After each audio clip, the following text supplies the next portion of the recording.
Good evening. Good evening, everyone, and welcome to Quispamsis Town Hall. For all of you that are in attendance with us in person, welcome. And for all of you that are online, thank you for being with us tonight. First of all, I would like to call for an approval of the agenda. Moved by Councillor Donovan. Second by Councillor Miller. Thank you. Next on the agenda. Oh, sorry, I'll call for the question. All those in favor, please vote. Oh, you can vote online. Mary, yes. Yes.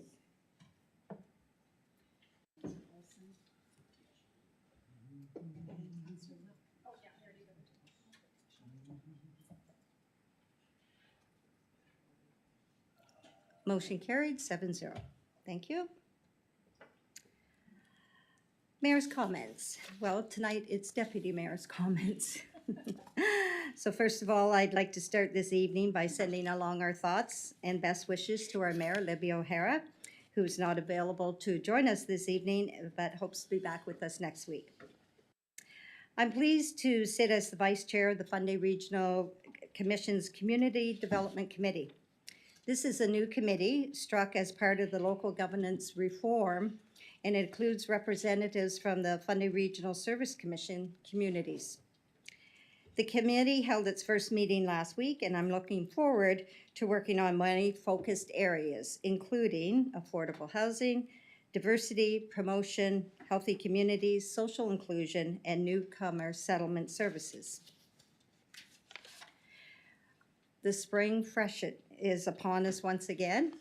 The River Watch forecast for this week is suggesting water levels may exceed 3 meters in Quispamsis region as early as Thursday. This would put us into a flood watch. The residents are responsible for protection of their homes during the flood season, but, of course, good stewards, the town of Quispamsis will provide sandbags to affected residents in an emergency situation. Staff hand-delivered notices with this information to the flood-prone homes on Friday. Notices are also available at the administration desk at the town hall. And please follow Riverwatch and the town of Quispamsis on social media for the latest information. So it's time to make Quispamsis both cleaner and greener. The 19th annual community cleanup takes place across the town from April 22nd to May 6th. Litter drop-off bins are available at the Quispamsis Memorial Arena and the James Rolfe Field parking lot for residents and community groups that clean their local streets and neighborhood. Remember, Saturday is Earth Day. So whether you're just outside keeping our community clean or just having some fun, please keep an extra eye out for the young people on our streets in the spring. As the weather continues to improve, more and more people are heading outside to enjoy all the great aspects of Quispamsis. So please slow down, take your time, enjoy the view, and watch out for our children. And finally, National Physicians' Day is celebrated annually in Canada on May 1st. The significance of National Physicians' Day lies in its recognition of the hard work and dedication of physicians who often work long hours and face significant challenges in providing care to their patients. It is a meaningful way to show appreciation for the important work that physicians do and raise awareness of the challenges that they face in providing health care for their patients. And we want to encourage everyone to mark National Physicians' Day on Monday, May the 1st, and maybe just a little note to say thank you. That concludes the comments from Deputy Mayor. And I'd like to call upon Councillor Donovan for the treaty acknowledgement.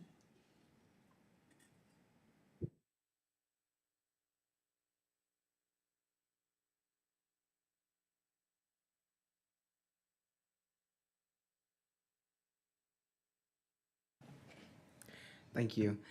We would like to respectfully acknowledge that Quispamsis exists on the traditional territory of the Wolastoqiyik, Maliseet, and Micmac people whose ancestors, along with the Passamaquoddy tribes, signed peace and friendship treaties with the British Crown in the 1700s. We would like to take this moment to pay respect to the elders, past and present, and the descendants of this traditional territory. We would also like to take this moment to reflect on our solidarity and support for the people of Ukraine, acknowledging that Canada has the third largest Ukrainian population in the world, behind Ukraine itself and Russia. And may we remind ourselves of the important work we have before us tonight. May we make good decisions without prejudice or bias, and always in the best interests of our community, which we are here to serve.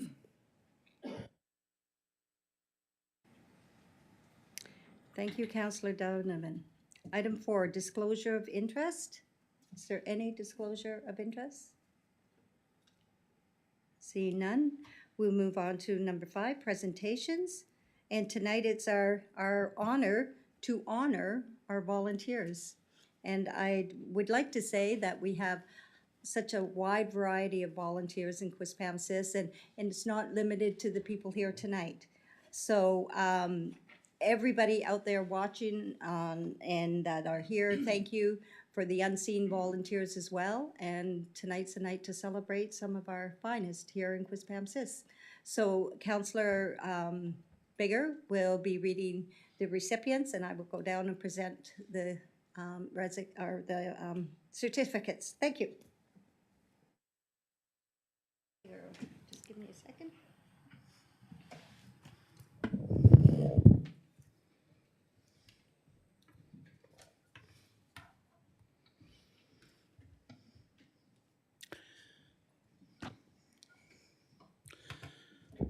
Thank you very much, Deputy Mayor, and thank you as well to all of the folks who are here.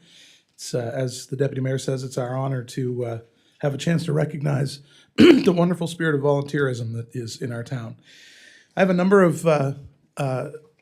folks to go through, a little synopsis on folks, and we would, except for the fact that your probably hearts are bursting with pride for and enthusiasm for your loved ones, we would ask that maybe in the interest of time that we hold off on applause until the end, but I'm going to have to just leave that in your capable hands, and as we used to say in church, as the Spirit moves, whatever, you know. Anyway, our first volunteer to recognize tonight is Kendall Mason of Quispamsis Middle School, and perhaps if Kendall wants to come forward while I'm reading the little biography here. Kendall has been making a difference with the junior varsity boys soccer and basketball teams during the past 2 years. His volunteer time has been spent scheduling, overseeing tryouts, selecting a team, running practices, and coaching during games.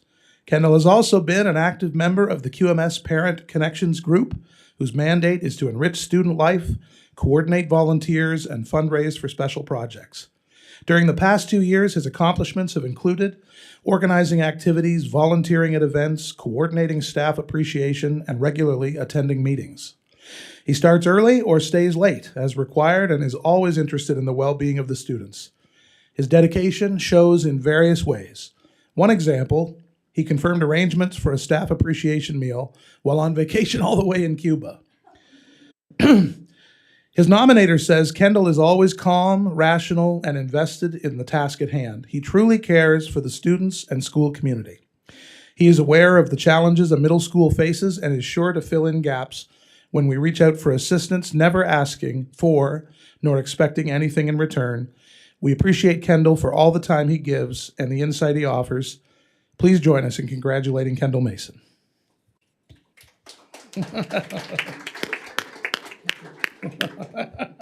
I confused everybody on the applause thing, I can tell, because that was like a Baptist church, that applause. So, our second volunteer tonight is actually not with us, but nevertheless, I'll read the biography, and we do have an email response, in fact, that we received. So it's Margie Leclerc of the Fundy Wellness Network. I hope I'm saying that name right. Through Margie's effort with her KV Walkers partner, Marilyn Eisner, they have engaged the KV community through their weekly walks along the many trails and streets in the valley. Each walk, which began with a handful of people in 2014, have now blossomed to over 50 people attending. Margie has also been actively involved with the organization and operation of another wellness project, the Enjoy Life Expo for 50 plus. Months of meetings, organizing, promotions, operation, and wrap-up were made their best as Margie contributed her knowledge and organizing skills. She is committed to the well-being of her community, and through these two projects, she has shown her desire to promote health and wellness in KV. Her nominator says, Margie is a dedicated, generous, and positive force when it comes to volunteering, helping to organize an event or lend a helping hand. She always has a kind word and an enthusiasm which gives any organizing committee a positive boost. Anyone who has worked with her has enjoyed her cheerful personality and dedicated work ethic. Margie is what every volunteer should aspire to be. Now, as I say, Margie is unable to join us, but I'd like to share her reply to our email invitation. I'm very honored, she says, to be recognized by the town, but unfortunately I'm out of town until early in May. I thank the town for the recognition, and I'm so proud to be one of the many residents who contribute to our great community of Quispamsis. So please join us in congratulating Margie Leclerc.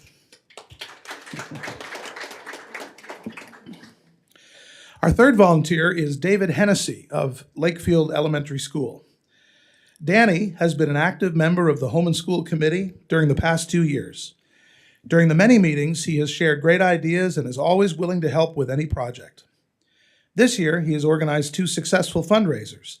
The first was a family bingo night with a canteen, silent auction, cake auction, and more. It was sold out and raised over $4,000.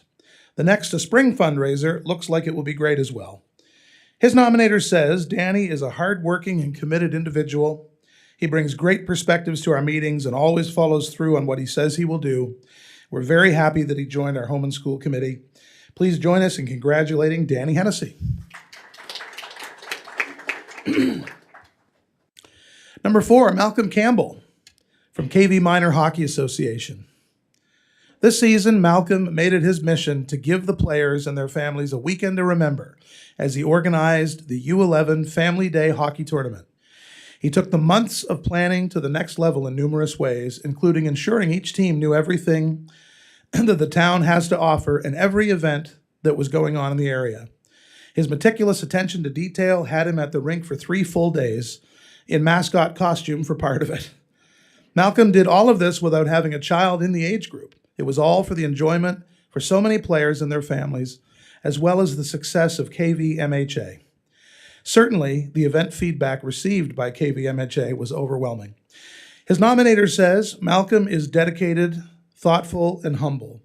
He will tell you that a group of people worked on the tournament, but I can tell you firsthand that he was not only the driving force and ideas guy, but also the one putting in those hours on the ground. So often with an event of this size, ideas start big but fizzle as the workload becomes overwhelming. Malcolm's dedication had the ideas growing up until the last minute with flawless execution. Very nicely said. Please join us in congratulating Malcolm Campbell.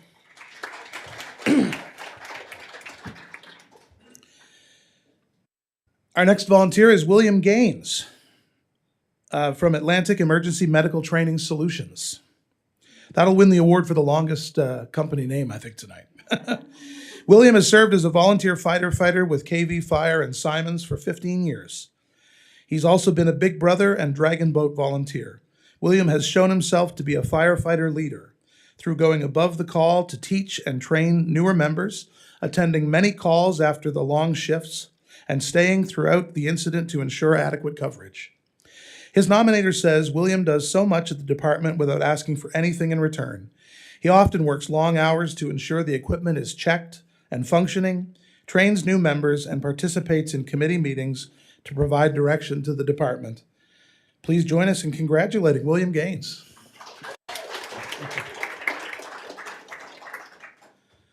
Our 6th volunteer tonight is George Scott, community volunteer. While a volunteer firefighter for 16 years, George has also been doing public presentations on emergency services for 17 years. He has attended various events which have been held at schools, including Touch a Truck on many occasions. His nominator says beyond his full-time work and all of his volunteer training as a lieutenant at Simons Fire Department, George still has time to do training for emergency situations in his community. This gentleman will help anyone with anything at any time. He's a true leader who should be recognized. Please join us in congratulating George Scott. Good to see you, George. Number 7, Berta Curran from Kennebecasis Valley Food Basket. Berta has been a dedicated volunteer at the KV Food Basket for over 15 years. When Berta notices that the KV Food Basket has extra items which could be used by refugee families, she makes up boxes of bread, milk, fish, etc., and delivers them to their homes. Berta is also one of the special people who delivers Meals on Wheels in the Kennebecasis Valley and surrounding area. Her nominator says she is very dependable, kind, and caring. She's always looking for ways to help those that need help. Please join us in congratulating Berta Curran.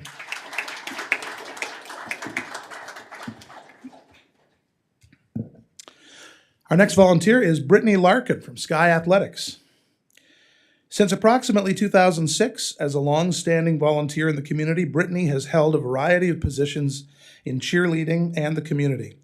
Currently, she volunteers as Director of Coaches in training, planning, and leading projects and organizing all tasks related to the CIT programs.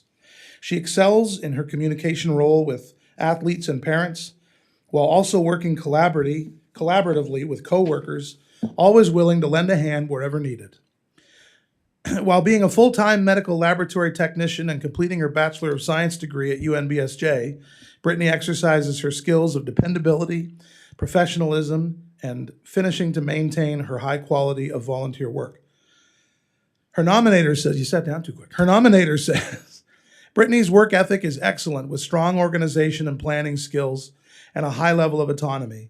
She is a genuine, caring individual who consistently receives positive reviews from both athletes and parents. She's highly capable of learning and managing new tasks and roles that she takes on.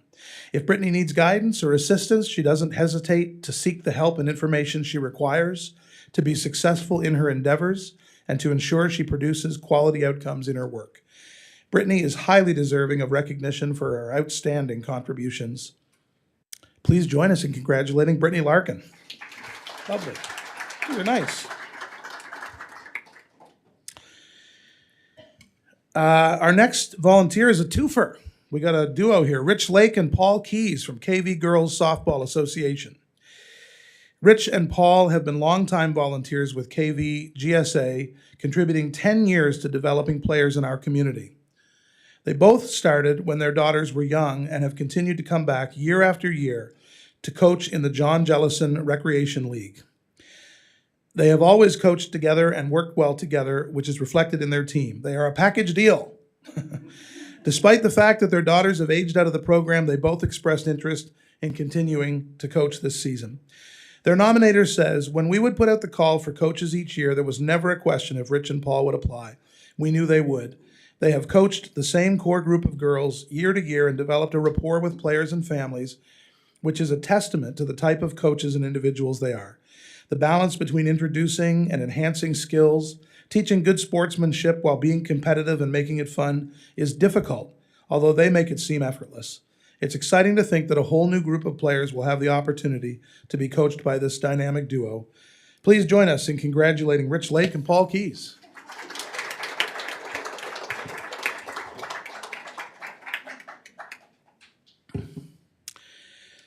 Our next volunteer is Colleen Gay of KB Pickleball Club. Everybody loves pickleball now. This year, the club had a real dilemma as scheduling manually was no longer feasible. Colleen took the initiative of sourcing and evaluating 2 software solutions for scheduling play sessions and presenting the results to the executive. Playtime Scheduler was chosen, so Colleen proceeded with the configuration and testing and fine-tuning. With a small group of members, she then created a guidelines and best practices user-friendly guide for use by the members. Each month, Colleen continues to configure the scheduler so members can manage their play sessions. She also provides support and assistance for the club's 130 members on a daily basis. This project has made a huge difference. Members like the scheduler, and it has eliminated a tremendous amount of manual work. Her nominator says Colleen is always ready to provide assistance to any of our members through scheduler, new member orientation, or help with drills and practice sessions. All of our members like Colleen and have high praise for her work to get scheduler implemented. Colleen is also the secretary for our club and plays both recreational and competitive pickleball. She has won medals at local tournaments and at the provincial level. She's always ready to play and a great advocate for the sport. She's truly deserving of this award. Please join us in congratulating Colleen Gay. You don't want those pickleball people upset at you. They're pretty serious, you know.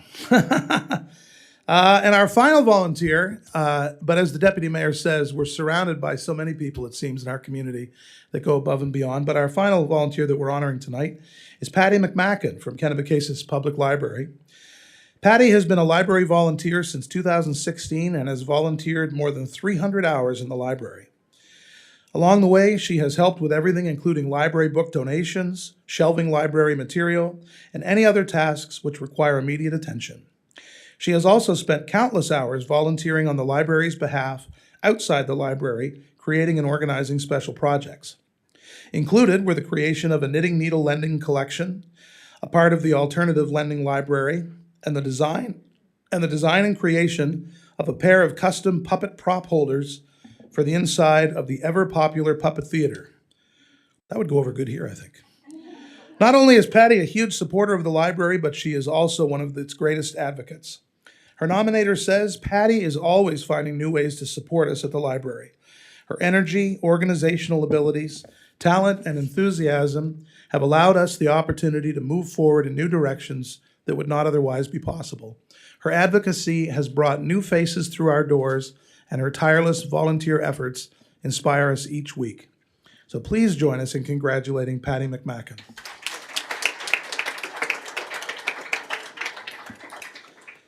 And the final note I have here just says thank you to everyone. This will conclude the Volunteer Recognition Awards ceremony.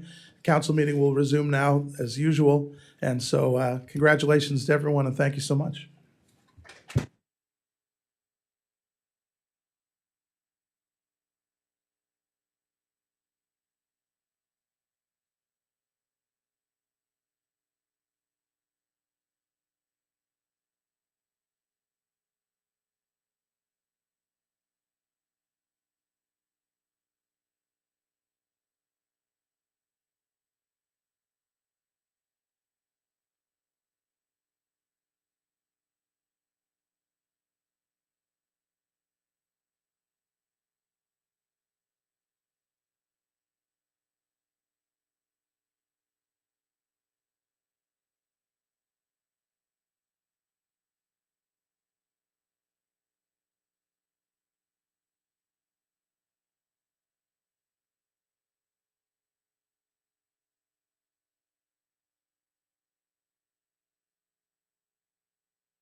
Thank you very much, everyone, for your patience. We just wanted to give people a chance to get reorganized. So moving on to number 5B, which is the International Students presentation. And we have Miss Wendy Brooks with us this evening. If you would like to come to the podium, thank you.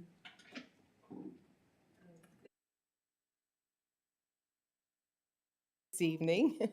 I'm the regional manager for the New Brunswick International Student Program, and Wendy Brooks is the homestay administrator for our district.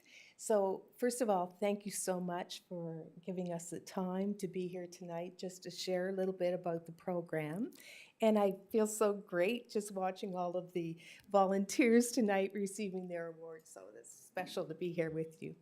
Our program is in its 22nd year in New Brunswick, and we're trying to bring more awareness to what it offers our community. So again, thank you for the opportunity this evening. Um, it's allowed us to move forward in many directions. We have from St. Stephen to Sussex, we have 12 schools involved in our New Brunswick International Student Program. And it's a provincial program, and it's a Crown corporation, and it's at arm's length from education and the provincial government in general. And what we do, we go to various places around the world and invite students to come and study in our province, in our high schools. And we, Canada and New Brunswick in particular, are one of the top destinations in the world for education. So that's pretty impressive. A lot of students like to come here. So right now, we have 22 countries in our province, students attending our schools. And we have a list of them from Turkey, Switzerland, Brazil, Germany, Serbia, France, and more. China, Chile, Poland. So there's a great variety of students coming to our communities. Next one. Having international students in our communities are extremely important because it gives our students in our schools and our communities a chance to meet people from other countries that they probably would never have the opportunity to meet, to build relationships, and to learn about different cultures. It may, in some cases, increase our population because we have some families that actually come for visits and others who decide that they're going to come here to live. So after their students have been here for a period of time, they feel that they've had a chance to see what we're all about and they like what they see. So that's impressive as well. We have in our communities the opportunity to really build on a relationship with various countries, and they're often having their own families come and visit and just get a better feel for our tourism and what New Brunswick has to offer. So there's a lot of positives that go with this opportunity. The next one. They contribute greatly to our financial situation in our schools. Each student brings in about $25,000 to our communities, and the larger percentage of that money goes directly to our schools. It's not money that's already been targeted. For example, in our school system, we have funds for books, we have funds for desks, we have funds for a variety of things. This money, that percentage that comes to the actual school, is used by the school in their own discretionary way. So they might use it for bringing in special speakers, or they might go on a tour somewhere. So they have that flexibility built in because of that financial boost to their system. Also, at a district level, it supports our international teachers so that we have teachers of English as an additional language for newcomers, as well as our international students, supporting them in that way. So there's lots to be gained financially, but most importantly, it gives our students the opportunity to learn about other cultures and develop friendships. We have kids that come back after they've been here and spend Christmas with their previous homestays. We have students that come from our area that go to visit in the summer, other students that they've met during their time here. Next one. Again, it helps boost our economy, not only through financial advantage in our schools, also our communities, because our students love to shop, they like to eat out, they like to be involved in the sports events. So there's a lot of opportunity for them to be involved in our communities and involving the variety of options that we have here in Quispamsis. They use their money to also, go to various volunteer experiences here and enjoy having that opportunity to see how the community functions as a whole. Often our students decide to stay on and go to university or community college here. May 4th and 5th, we're taking a group of students to Fredericton to see St. Thomas, UNB, the community college, and the arts center so that they can see what we can offer them to continue their studies in our province. And so why we really wanted to come tonight was to see if we could encourage the chamber to look at how they might be able to help us get the word out there. We have, I'll go to the next slide. We have brochures that we've distributed in various places. We have our homestay coordinators that are looking for homestay families. So the more homestay families we can have, the more students we can have in our school system. All of our host families have criminal records checks. They have vulnerable checks. We go and we visit the home. So there's a lot of preparatory work that's done before a match is made, but we want to build on the number of homestays that we have at this time.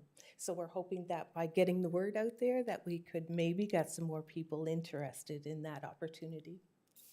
Next one.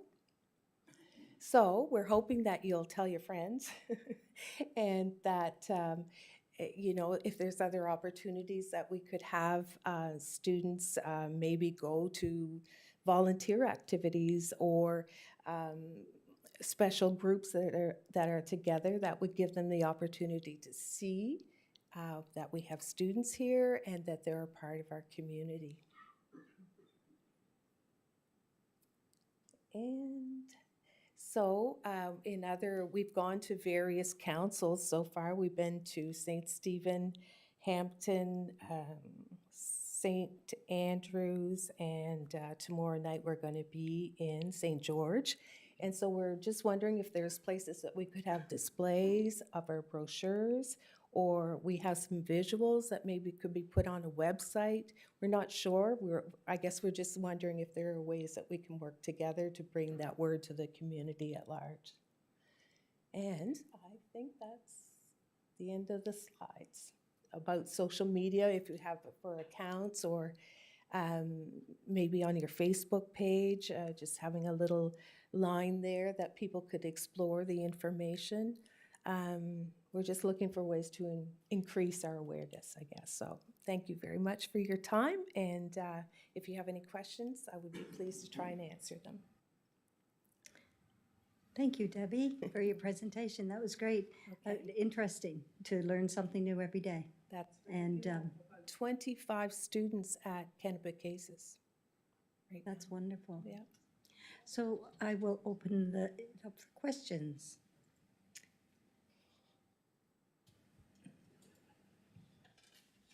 Councilor Miller.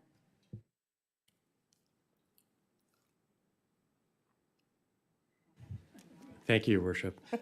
Thank you for the presentation. I have a question and a comment. So my question is there a limit on how many students you are able to bring to KV, or is it, No. okay, there's not, okay. The limit would be the number of host families that we can match the students Okay. up with. And it was just a comment. I've been fortunate enough to know a couple of the host families and to Okay. meet some of the I say kids, but now they're young adults that I know that, Yes. and I'm still in contact with some of them that have gone through. So we're not a host family ourselves, but I know some of the host families, even after their children have graduated from high school, they're still the host families. So I think it's a great program and endorse it fully. And I know hopefully we'll be able to put that on our website to do that. Thank But you very you're doing a great much. job. Thanks. Appreciate that.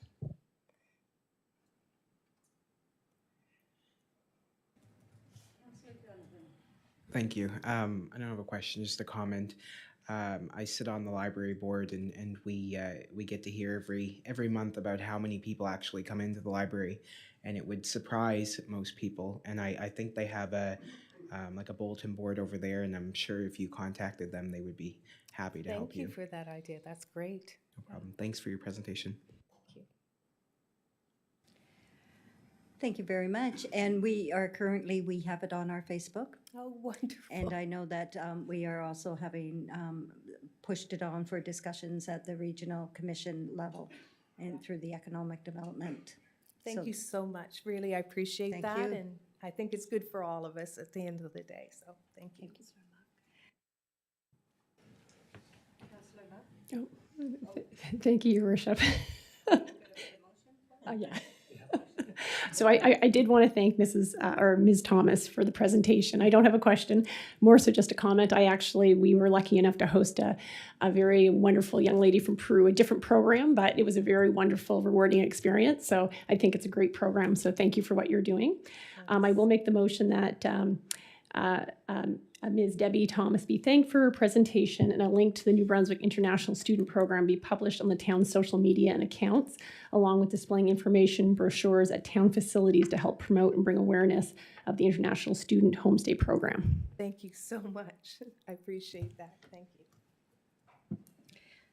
Seconded by Councillor Donovan.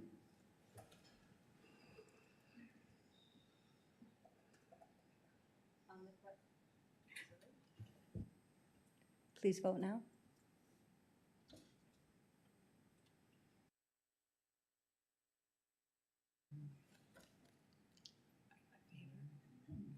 Yeah.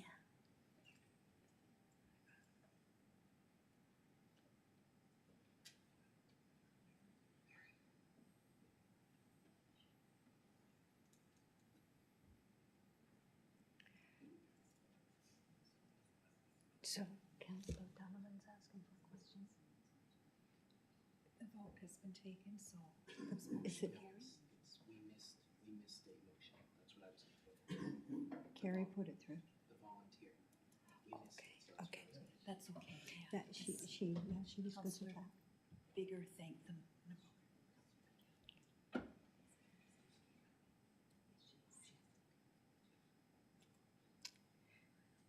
Did the results come up?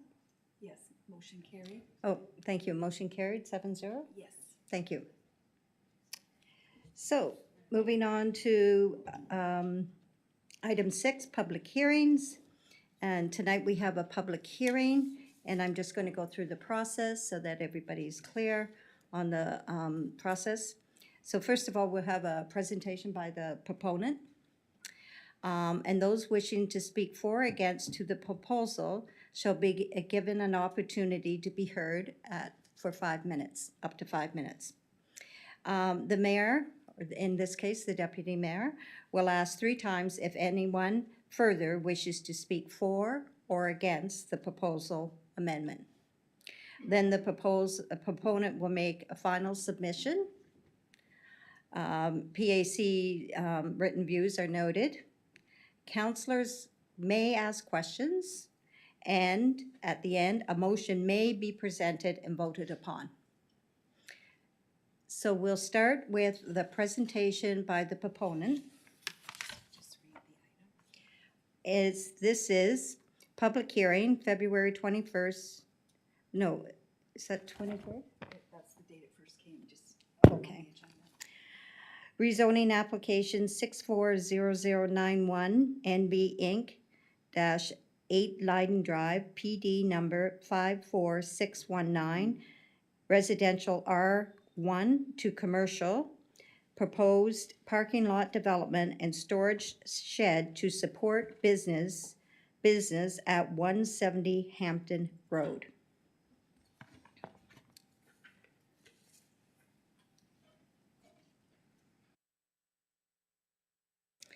If you could please state your name for the record. Dino Sapola. I want to thank you for taking time to hear what I have to say, so I want to thank you first. I'm only here to ask for additional parking for that lot for staff parking and a storage shed for some supplies.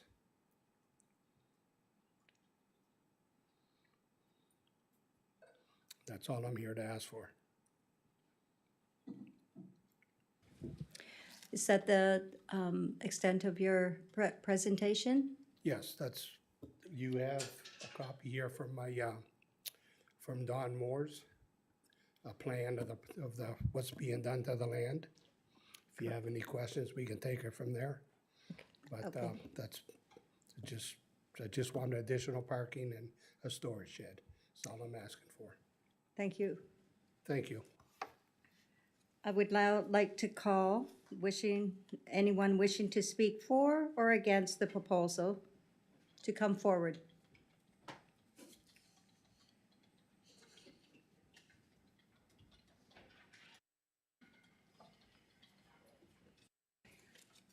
Could you please state your name, please? From 10 Leiden Drive, Quispamsis.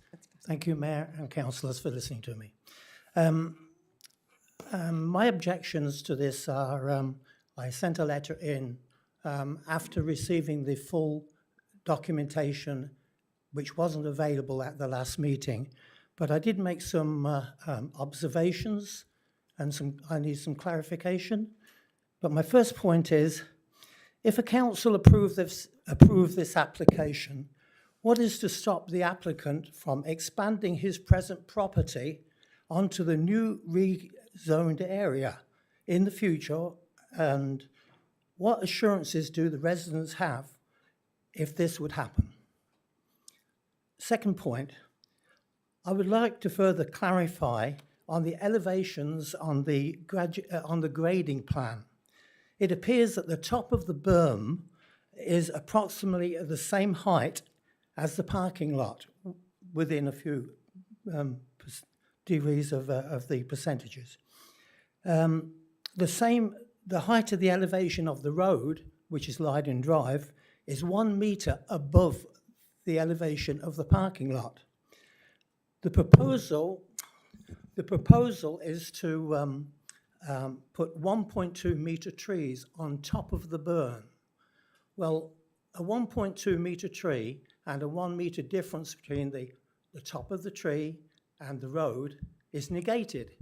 So you will be, if you're standing on the road, you'll be looking directly across the top of the trees.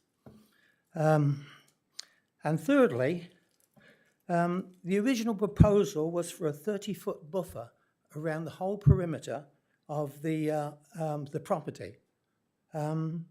It appears from the dimensions, and looking at the dimensions, which are not very easy to look at, but it appears that the buffer zone is going to be partially consumed by the drainage ditch and the berm in the centre of the drainage ditch, which up to the borderlines of the property, especially on the north side of my property, are going to be negated. There will be no buffer zone, virtually none. That's my points, my full recommendations and observations, which include the trees, by the way, which we feel are not the correct trees. I've been to two landscape businesses, and they agree that Austrian pine are not the correct tree. They are subject to fungus, they lose their needles, and the branches at the bottom break off. And furthermore, ploughing was never taken into consideration. These trees that are going to are close to the border of the parking lot, when snow ploughing occurs, what's going to happen to those trees? The snow is going to be ploughed right up against them, and they're going to die. And for hardwood trees, which they propose, are going to be like sticks, because the lower half of a tree is a trunk, and they're just going to be like sticks all the way around. The only bloomage you're going to get is in the summer, high up. And that's my objections. Thank you, Mayor.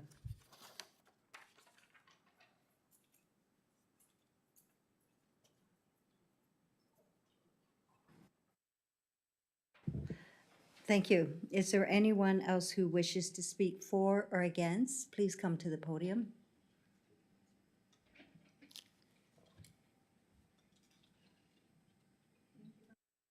My name is Trinda Carvel, and I live at 13 Leyden Drive. I also sent a letter in.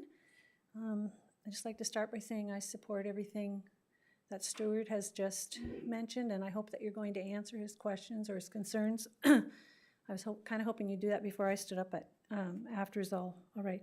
I appreciate that we want to have a balance in our community and have development because it brings in more income and it gives residents more opportunities to go out and shop and all of that. But I think it's important to balance the needs of the residents as well. And the area that we're in behind Mr. Sapola's property is now surrounded on two sides because we have the Campbell Drive coming down, which is fairly new for us. It came once we were living there. And then we have his property. And then if we get the parking lot coming onto our street, that sort of moves into our residential zone some more.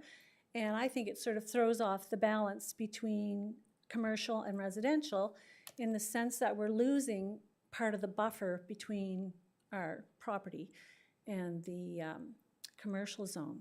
And I don't just mean his property, but it opens us up onto the Hampton Road. Because right now that there's trees there, they're not the greatest trees because they've grown up after being plowed down, but it still provides a visual and a sound buffer from that road and from his property, from patrons coming and going, any music that might be heard or discussions or anything. It provides a buffer for our neighborhood. And so I'm kind of disappointed that that's going to be taken away. And as Stuart mentioned, it doesn't seem sufficient. We're going to lose probably it's about 6 meters. I don't know how. Maybe Dino knows how wide it is. But the buffer trees that are there now, if you go and look, we're going to lose more of a buffer than we're going to gain. The trees are going to be immature. It's going to take a long time for them to grow. And if they are dumped with snow when he plows, then of course it's going to impede their growth. So I just don't think it's a balance. And then the other thing is I'm disappointed that I didn't see a fence in the plan because I think it was Councillor Fowler that brought up there needs to be some way to keep people from crossing that area and coming into our neighborhood. The Brewers have on record that they had to call the police because somebody left that area and they were either intoxicated or on drugs and had to be removed because they tried to go into their home. And I think you have a letter in your package about that when I think that was one of the first objections when it went to PAC. So I think, you know, if you're going to go ahead, at the very least, there needs to be something to stop people from coming through there onto our street. And the best thing would be not to put it there at all, but I realized, you know, you want things to grow. But I think you should also consider the property owners and people have been living there a long time and that we would like to not be exposed to the sights and the sounds of the commercial area, whether it's a garbage truck or patrons or any of it. Like, we need to preserve the residential area, in my mind. Thank you. Thank you. Is there anyone else that wishes to speak for or against the proposed amendments?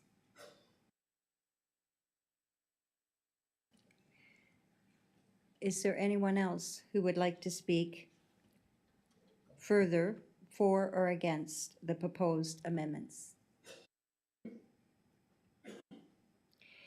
Is there anyone else who would like to speak for or against the proposed amendments? That was 3. Seeing there is none, I would ask the proponent to make your final submission, if you please.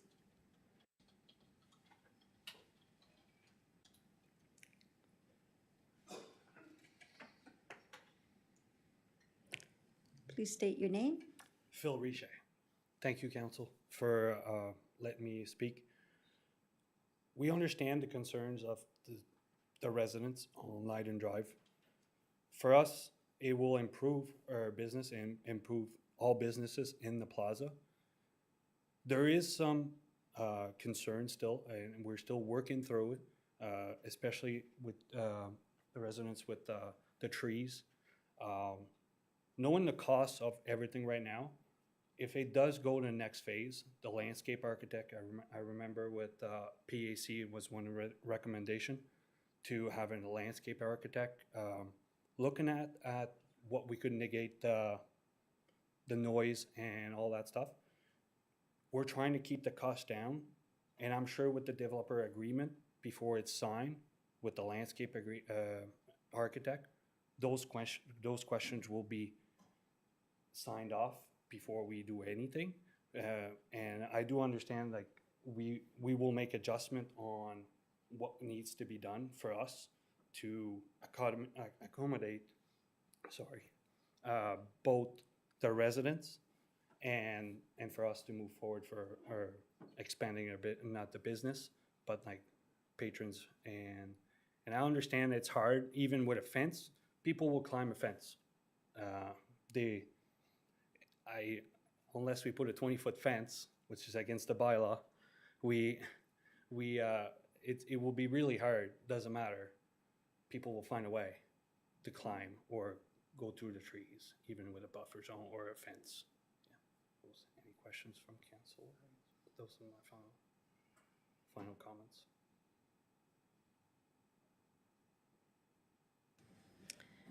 That's it. Thank you very much. I would ask now if council member have any questions for the opponent or for staff?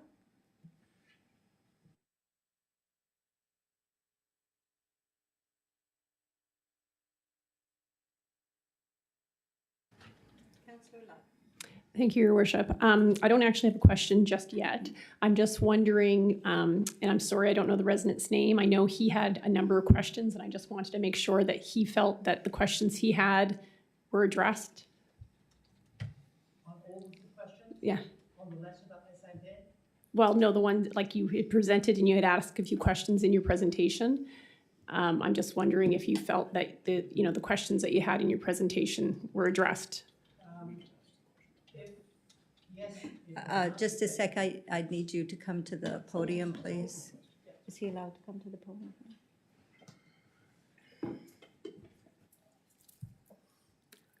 Yes, one of the recommendations on my letter was that a architect, and a person who was in the business of landscaping should be hired to look at the trees and to look at the whole event for the trees, that would give the proper amount of sound barrier and visual barrier. So I applaud him for that, yes. The fence, people do climb fences, yes, but it depends how much they want to get injured. But a proper fence would certainly help with security, yes. And I think that's one of the main concerns. And I think you had commented about something around stormwater. I just wanted to make sure that your Yes. questions that you had asked were answered, just because you had some good questions. I didn't write them down because I assumed they'd be. No, that wasn't answered. Okay. It was recommended that a 30-foot buffer be all the way around, but if alongside the drainage ditch, from the center of the drainage ditch, which I believe is 5 feet to the boundary line, nothing can be built or used on that portion. Going inwards towards the parking lot, there's very little space between there and the edge of the parking lot to get a 30-foot buffer in. It's all consumed, and the drainage ditch will have to go through there to the west side of the property line into the main drainage area. So obviously you won't put trees or any other vegetation on the outside of that's my side of the drainage ditch. So no, there isn't a lot of space, and the trees are I don't think will give much barrier. Okay, thank you. I see we have Ms. Jarvis may be able to provide some more additional information. Thank you. You may be seated. Thank you. Thank you, Deputy Mayor, and through you, I'm just wondering if they can pull up the image that I'm looking at my computer right now, which is, yeah, that's it.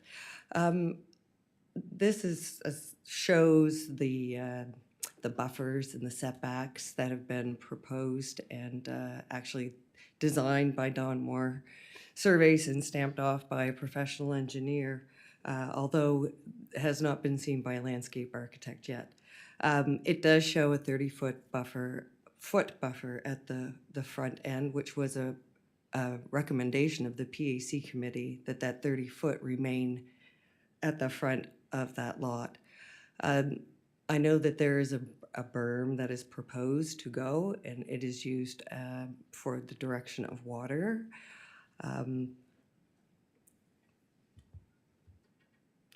And concerning the buffer on the left-hand side, the minimum required buffer is 3 meters, and it's clear to my eyes when I look at this plan that he has provided well in excess of the 3-meter required buffer.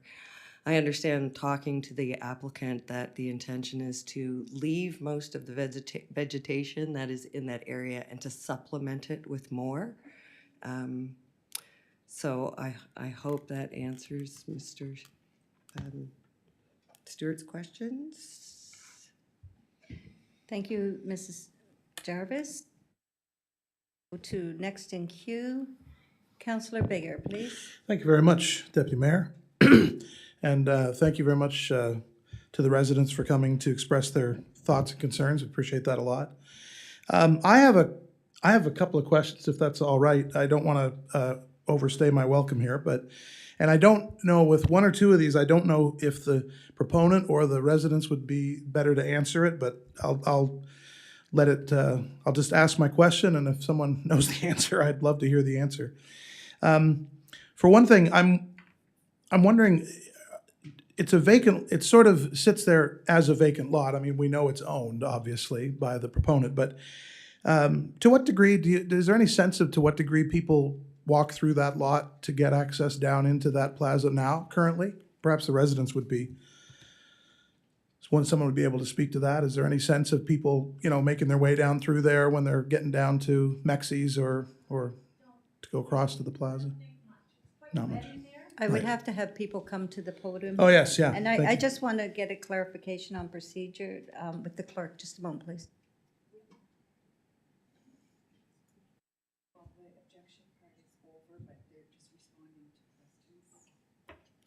Thank you. Yes, come ahead. The question was regarding foot traffic. Right. We don't think there's anymore. It's quite wet in there, and Mr. Sapola's put his garbage can like in such a way that Yeah. it sort of blocks. So I really don't think there's much anymore. But Yeah, I drove- there is the odd time, but Right, I don't think there's much. I used to go through there at one point, but I Right. don't anymore. Okay. It's been years. I ask because I'm just wondering is it likely, this is rhetorical, I'm not expecting an answer, but I wonder what the likelihood is that by virtue of this development, that would become more enticing for people to go down through there,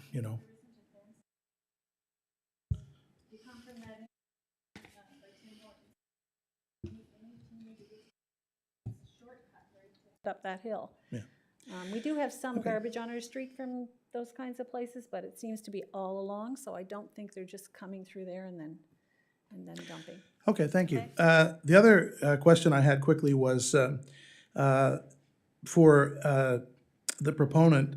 I'm just wondering, will there be access to the businesses via like a back door back there?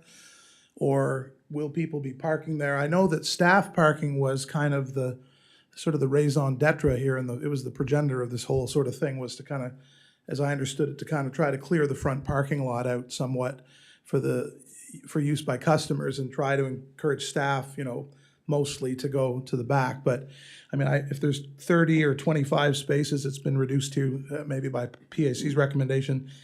I mean, I don't assume there's 25 people who are parking cars back there who are all staff, so assumedly there'd be a few customers who would go back there. But I'm just wondering, do they park there and then kind of walk all all the way around to Amici, or or Mexi's or whatever, you know, Benjamin Moore? Or was there some sort of pass-through back there to get through? Can anyone speak to that? I'm sorry, I didn't quite catch your last name for the record. Riche, Riche? Riche, Riche. Riche, yeah. Like Thank you. Richer? Here, like Stéphane Richer, the hockey player. Right. I'd like to get Riche and Riche as time goes No by. relation, no relation whatsoever. I can answer to the question regarding to that. The only entrance in the back are our entrance at Amici's Right. for the kitchen.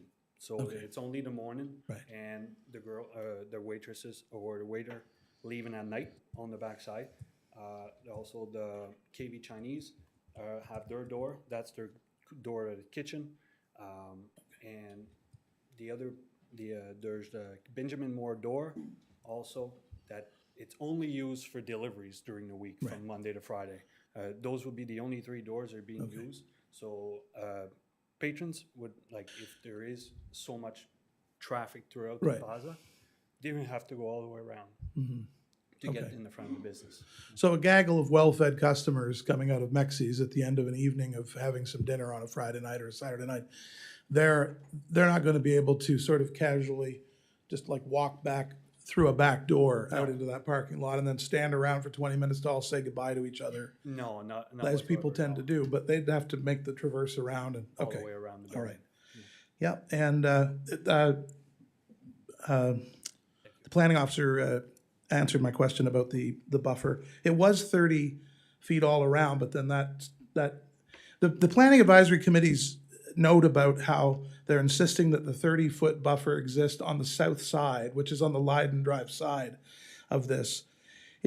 Are they, by virtue of that, are they saying, like, is what they're not saying, what they're actually saying, that it doesn't have to be 30 feet on the east and west sides because they're only saying it has to be 30 feet on the south side? Or is it just that they have neglected to say, you know, yes, this is 30, was proposed as 30. I went back and looked at the original submission of this, and it was 32 feet or whatever it was all the way around.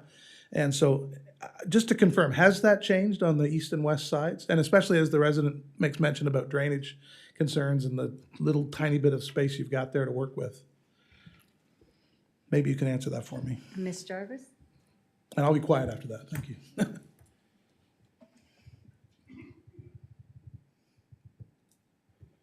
Thank you, Deputy Mayor. And through you, I'm looking at the plan that's up on the board, and it's showing a 9.8 meter setback, which I mean, I could take a moment and look through my past notes and see what the original was. It's my understanding that it stayed Right. the same all the way around. Right. The reason that they put such emphasis on the front was the concerns of, you know, the visual of the parking lot. They wanted it to maintain that street character, the residential character. So that's why they insisted on that at the front of the lot. Okay, thank you. And I think that note also on the PAC's comments mentioned that in spite of who owns the property, that 30-foot on Leiden side has to stay there. And so I read that and interpreted that as there was a concern being expressed that we're not going to encroach further towards the pavement of Leiden Drive, you know. And so, but in the effort to kind of emphasize that, I wondered if they had just neglected to say that it's the same all around. So it kind of, it still kind of remains as it was first proposed then. Okay, thank you, Deputy Mayor. Thank you, everybody. Thank you, Councillor Bayer. Next is Councillor Miller, please. Thank you, Your Worship. Actually, my question would be to Mr. Cipolla or Mr. Richer. When I look at the amount of parking spots that I did the quick count, so we're down to the 25, I think, from the original was 30.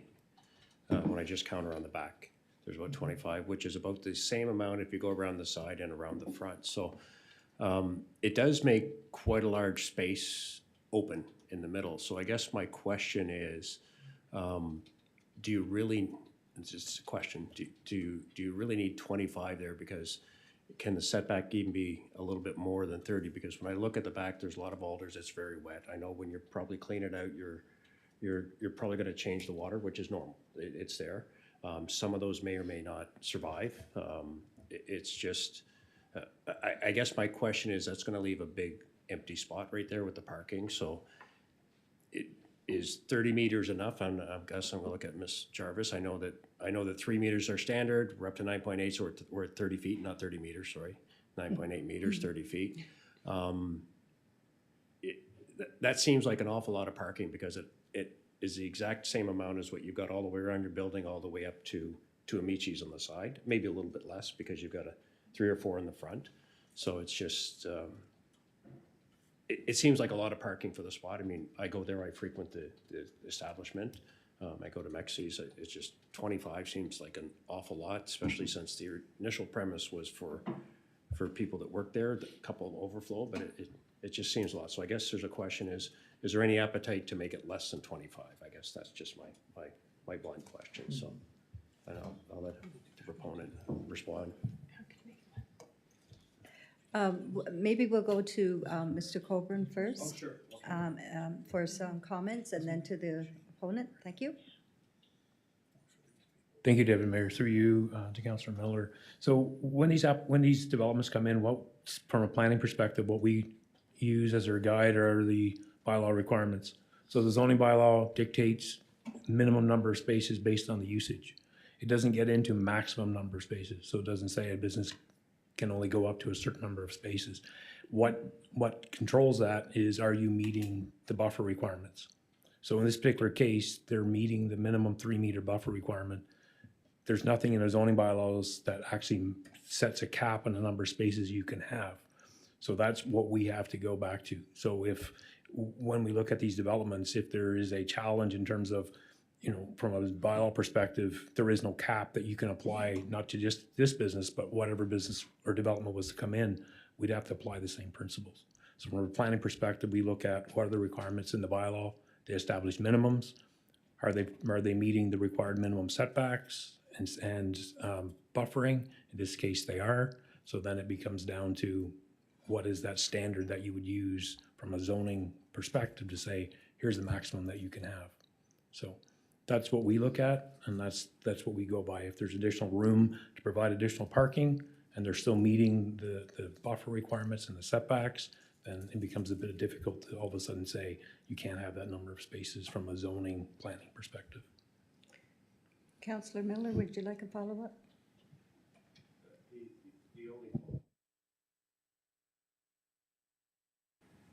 Sorry, thank you, Your Worship. The only follow-up was actually, if I understand all that, it was just a question to the proponent because when I look at it, if you took those last 5 or 6 that are on the front, that would push the setback from Leiden Drive probably another couple of meters. So that was just the question. But it would reduce the amount of parking from 26 or 25 to 20. So that was the only question, if that was a consideration. So I'll just point on what I was talking about. You're okay with it? Yes, go ahead. Real quick. It was just, if this was flat and that was back, it would give. Can you show me that again? I wasn't watching, sorry. Sure. If this was removed. Right. And that was back, that would give you more space to. Would the Coverage. proponent like to respond?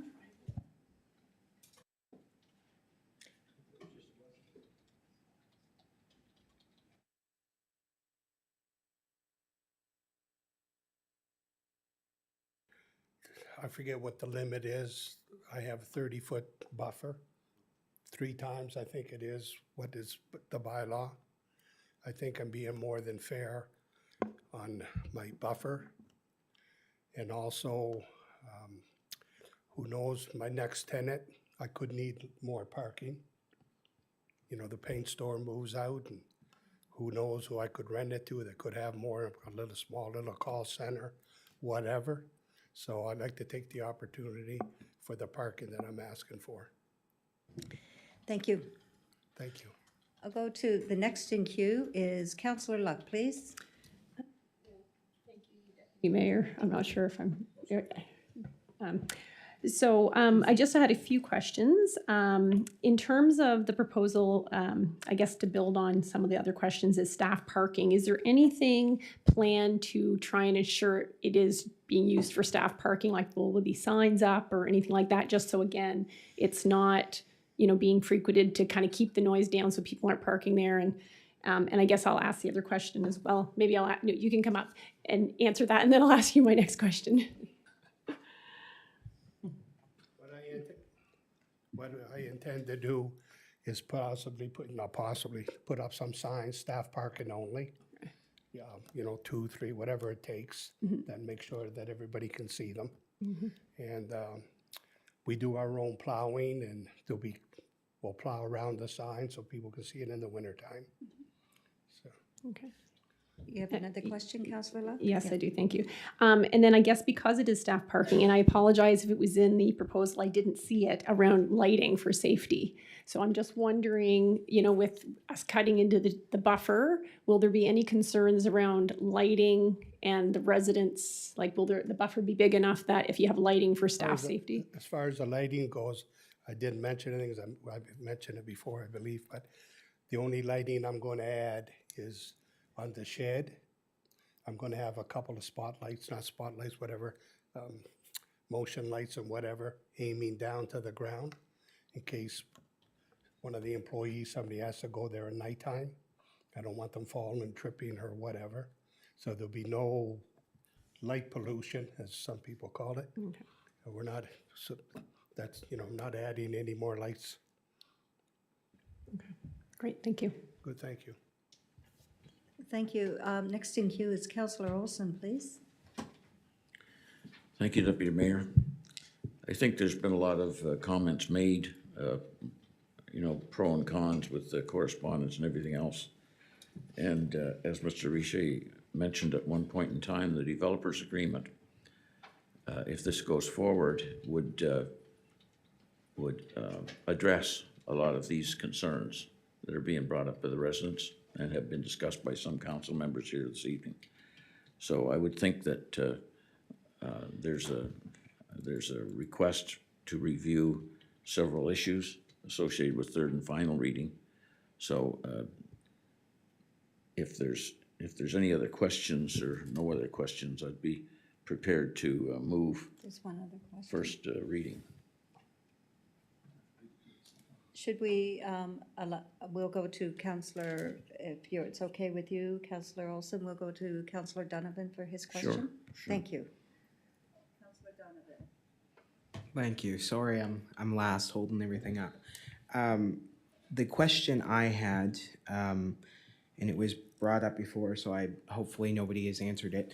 But with this designation of the area for the parking lot as central commercial, this is not to say that I think the developers trying to deceive us or anything, but in the future, could they expand their business potentially into that parking lot where it's now designated as central commercial? Thanks. Mr. Colburn, if you could help us out on that answer? Thank you, Deputy Mayor, through you to Councillor Donovan. Because this is a rezoning, it's subject to a Section 59 development agreement, which means any amendment to that development agreement would require a public hearing. So if there's an application to expand in terms of the building itself back into that area, then it goes through a public hearing process as well. So it's not a clear-cut application permitting process. There's a public process involved.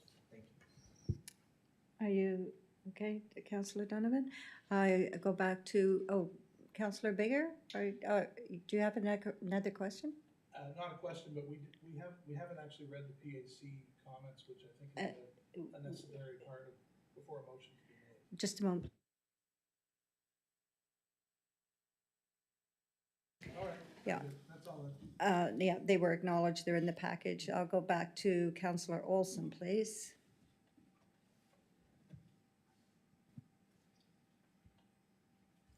Thank you, Deputy Mayor.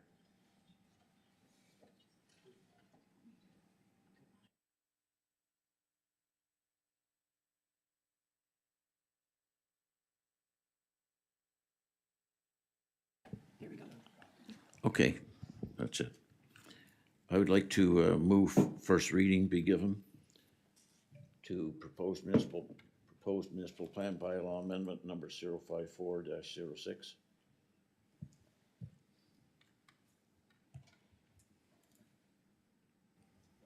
Do I have a seconder, please? I indicated a second. Councillor Thompson? Yes. Councillor Thompson, seconded by Councillor Thompson on the question. Please vote now.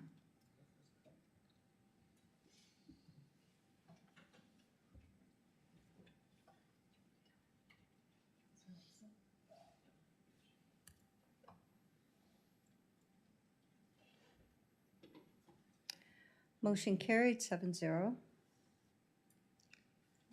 Councillor Olson? Yes, I would move second reading be given to proposed municipal plan bylaw amendment number 054-06.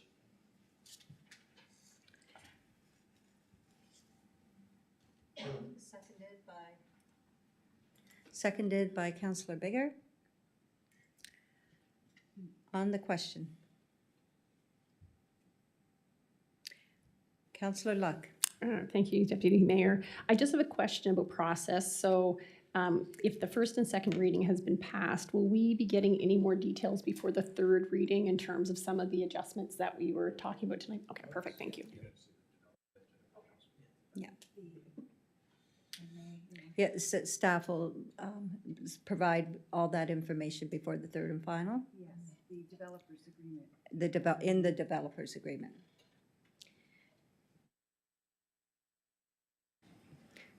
Did we have to take the vote? Not yet. Please vote now.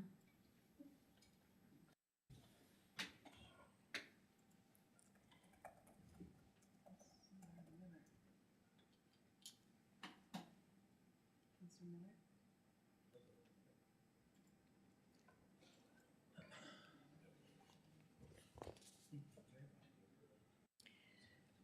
Miller? Motion carried 7-0.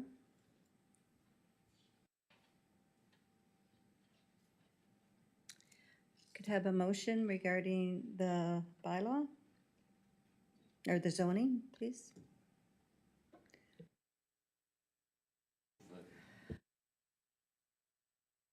Councillor Thompson. Thank you, Your Worship. I would move first reading be given to the proposed zoning bylaw amendment number 038-43. Thank you, Councillor Thompson, seconded by Councillor Bigger. On the question.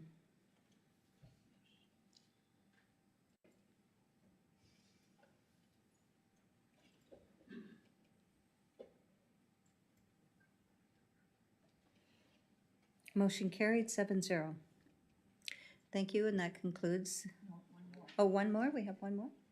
Second reading of. Oh, second reading. My apologies. Councillor Thompson. Thank you, Your Worship. I move second reading given to proposed zoning bylaw amendment number 038-43.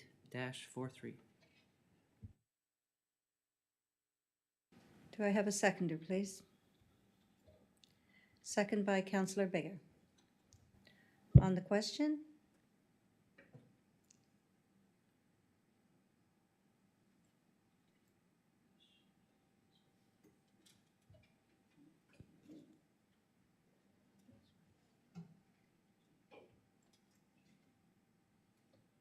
Motion carried 7-0.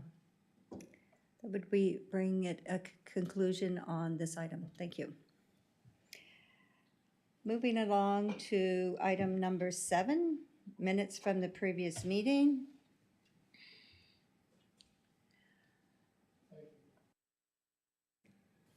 Councillor Donovan. Thank you. I'd move that the April 4th, 2023 regular meeting minutes be approved as prepared.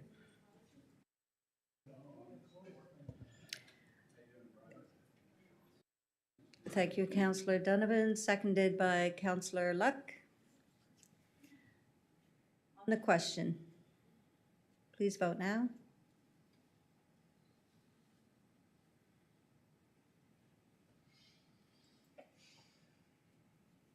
All motion carried 7-0. Thank you. Moving along to unfinished business. 8A, new business. Age-friendly community. There is a staff report in your package. If anybody would like to comment or make a motion.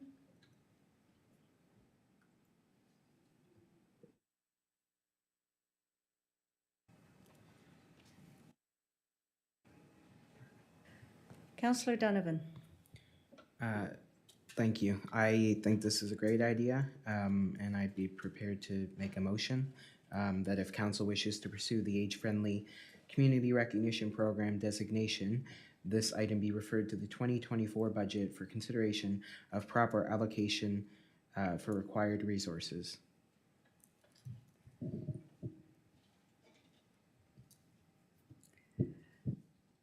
I have a seconder, Councillor Luck.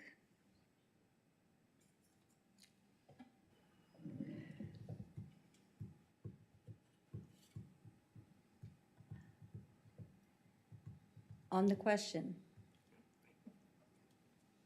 Councillor Miller.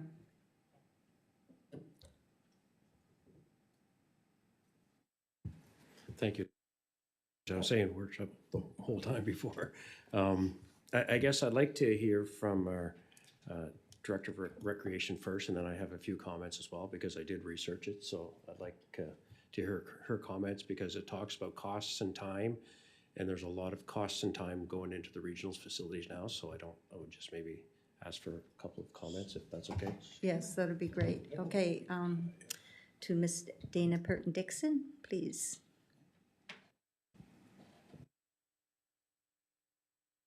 That's okay. Thank you, Your Worship.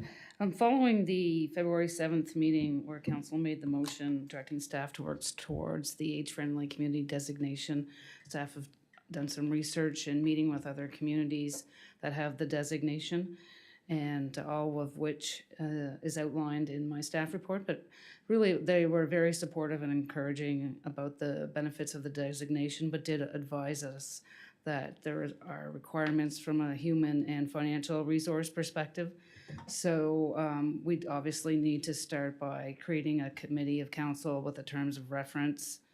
And there are templates to help us do that. And we'd formulate a committee, and that committee obviously would have representation from seniors, adults that are over 50, and from different sectors and such. And then we would most likely start meeting each month, which would require resources, staff resources to prepare agendas and minutes and what have you. But one of the first things that is required is to do an assessment of your community and the 8 pillars, the domains that are mentioned in my staff report. And you communicate that, disseminate that information into the community, feedback from your citizens that are 50 and up. And then from there, you would create report an assessment of what the needs are, and that's for the next 3 years, and then you'd submit that to the province, who would then approve your action plan as a result of your assessment. So it's obviously a very extensive process, so I just wanted to ensure that council had that information, and obviously we don't have that money in the budget or staff resources allocated to that in 2023, but we would need to look at something for 2024, because obviously each of the communities that I've spoken to, those resources range from a full-time position to at least 5 to 10% of various positions within the town, whether it's a recreation position, a communications position, a planning position, engineering, what have you. So again, I think it's obviously a worthy endeavor, but I would just want to make sure that we are committing that if we're going to do it, we commit the resources and we're conscious of what those resources are. Thank you very much. Councillor Miller, your follow-up? Yeah, thank you, Deputy Mayor. And I guess at that, I did go look through many documents. So I went on the GNB website. I clicked through what you need to do. Unfortunately, I left my stack at home, but I had a stack of papers this thick. There's 16 different toolboxes. They talked about everything you need to do. A lot of the things were already there. It talks about long-term care homes. It talks about sidewalks. It talks about a lot of other things that we are doing now, green spaces and things like that. So I think this is a thing that we need to go towards, but to get a designation, you're supposed to do it every 3 years. I looked on the website, some people haven't renewed theirs since 2018. It's a lot of work, but I mean, I think it's something that we go to be age-friendly, everything friendly, not just age-friendly, but to actually have to have the designation to get your banner and your plaque and to put your name out there. I don't know. I think we're doing that anyway, so I would prefer that we incorporate what's in there to be age-friendly in our upcoming, not policies, but policies maybe, but what we're doing, whether it's making sure that things are wheelchair accessible, more open spaces. I know that with regional facilities, and I mentioned that earlier, that we have a lot of our staff being pulled in many directions right now. And because if you read through the thing about transportation, they say one thing you should do for age-friendly is you need to make sure the transportation stops at their place where they're living, like the homes and place like that, and that has buses at night and on the weekends, which we only have 2 a day, that go back and forth. It talks about having a shuttle within these communities, making sure that we have everything, that we plan everything to be in one center so that everybody can go there quite easily. Well, we're at Quispam, it's tough. So I do read a lot of things in it. I think we need to go towards that, but I don't personally believe that we need to allocate the resources and the funds to get the specific designation, because if I look, we've got a couple of, whether it's Shanix or Kingsway or up at the United Church or Kingsview Church, Kings, I'm probably pronounced it wrong, sorry, the other church, we've got a lot of homes, and we are seen, I think, as a destination for all people, all sorts. So I just can't see right now with all the other demands on staff and that to have this as an added thing, because you can do that if we want, but you're going to have to add another staff probably. You're going to have to add more money to the budget, and we've got a lot of different things, and so I'm against the motion, but I'm for the thought. So thank you. Thank you, Councillor Miller. Next in queue is Councillor Luck, please. Thank you, Deputy Mayor. I first want to thank our Director of Community Services for preparing the report. So thank you very much for that and providing the information. You know, I'm torn because I definitely think Councillor Miller brings up some really good points. I think really the value of some type of age-friendly designation, again, to me, I guess it doesn't matter as much about the designation, is the fact that, you know, the services and the infrastructure as we move forward to implement our strat plan has the lens of age-friendly. I think that's the more critical piece. And when I look at the 8 pillars that they talk about, it's outdoor spaces and buildings. So we're doing that now through recreation, transportation. We have a transportation committee, housing. We're talking about that on a regional level and potentially on a local level, social participation. So when I go through all of these, we, as Councillor Miller said, we are doing it. I guess when I think of the opportunity here, it's really, you know, we're talking about, you know, creating a future for people that are elderly now, but also all of us are going to eventually get there. So I would love to see our town be more age-friendly. And also, I guess when I look at that demographic, a lot of them are retired and have time. And a lot of them have great abilities and skill sets that they could bring to a committee. So, you know, I guess I'm just throwing out there, if people are against perhaps working towards a designation, would there be an opportunity to still pull together stakeholders that would be able to help provide that age-friendly lens, so that when we're doing bylaws or we're doing a recreation plan or we're doing an active transportation plan, that committee is able to come together and say, oh, you forgot about this, or, you know, what about considering this in those areas? And I mean, maybe down the road, it would just naturally fall out that we actually are doing all the things for the designation. So I'm not as concerned about the designation as I am about the importance of us as we move forward to implement our strat plan, that we use the lens of age-friendly. I think with age-friendly, you know, and even just universal design, everyone benefits. So anyway, I guess that's kind of my comments, but I don't want to see this die. I think it's really important for our community, especially looking at the demographics and where we're headed. I guess, to me, I would like for us to, and I won't make the motion, I'll have some discussion, but I would like to see us perhaps still establish a committee. We have 2 nursing homes in our community. We have a lot of interested, I mean, we saw tonight with the volunteers, we have a lot of amazing volunteers in our community that could also help inform. And I think just having a age-friendly lens would really go far in terms of us building an age-friendly community with all the other things that we're doing already. So, thank you.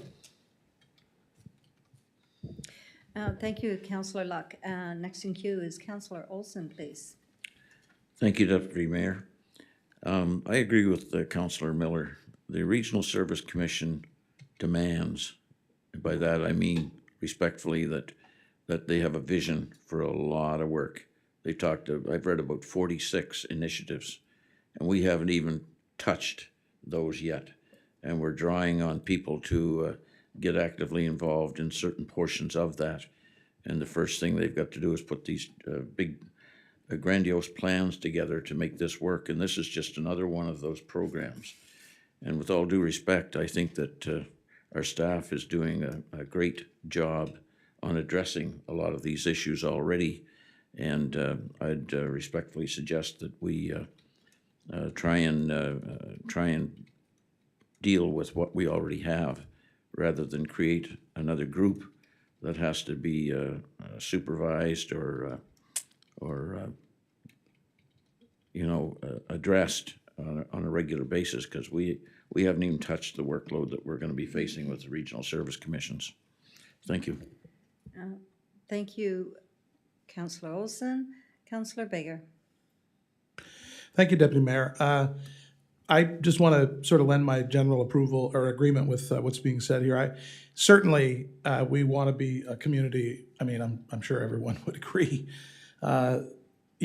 We certainly want to be a community that is welcoming to people across the strata of age groups and so on. Nobody's wanting to be unfriendly towards a particular demographic, And luckily, as Councillor Miller points out and others have said, we are a community that seems to be kind of ticking some of the boxes that would fall under this sort of somewhat official sort of designation anyway. And as Councillor Luck has suggested, I think it would be very smart to draw in stakeholders and always sort of keep sort of a bit of a North Star on being sort of sensitive to being a community where people can age sort of peacefully, happily, gracefully, etc. When I look at the sort of, I read with concern in the staff report about the, anywhere from 10 to 50% of an FTE required to pursue these different tenets of becoming an age-friendly community officially through the province. And then when I look at the actual document, the presentation from the province on this, and I read the question I keep asking myself is, like, what do we get if we sort of achieve an official designation, according to this program? And the practical aspects of what we get seem to be the things that we are desirous to do anyway. So strictly speaking, when I read under there's 4 bullet points here in the presentation about age-friendly recognition status, and it's such things as a logo that is can be displayed in the community, national recognition from the Public Health Agency of Canada, and an invitation to join the WHO Global Network for Age-Friendly Cities and Communities, support from the wellness movement to celebrate the community's success. Those are all perfectly fine things, and there's probably some stuff in there that would be of benefit to us, but I don't know that that really changes, much about the day-to-day lives of the people that we're trying to consider by just practically being focused on these issues. So I just wanted to point that out. I agree that it seems as though we're moving towards, just generally speaking, we're moving with the support of staff and people in our community. We're moving towards, I think, these values anyway. I don't particularly see where getting a logo and getting registered on some national network really advantages us or the people that we serve. So that would be, my sense would be to kind of not pursue this with the costs that are associated. Thank you.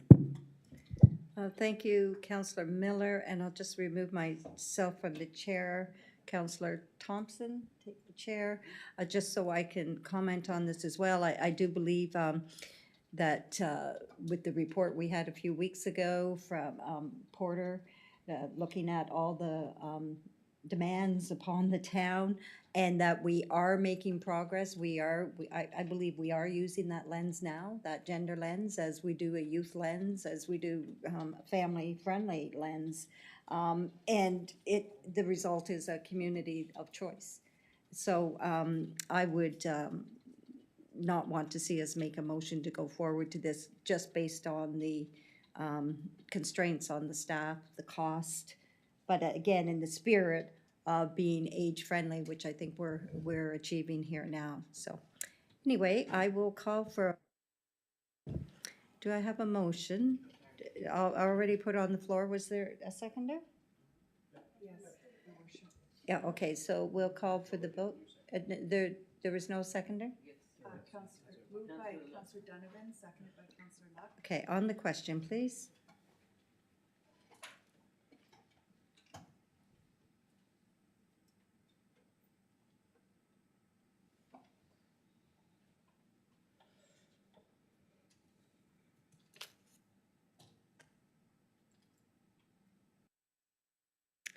Motion defeated 6-1, 1-6.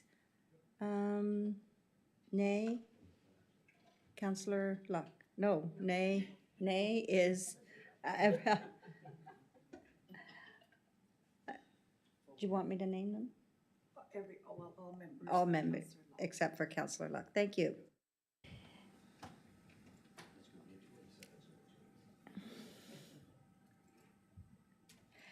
Correspondence. We have a resignation letter for the library board from Linda Hansen.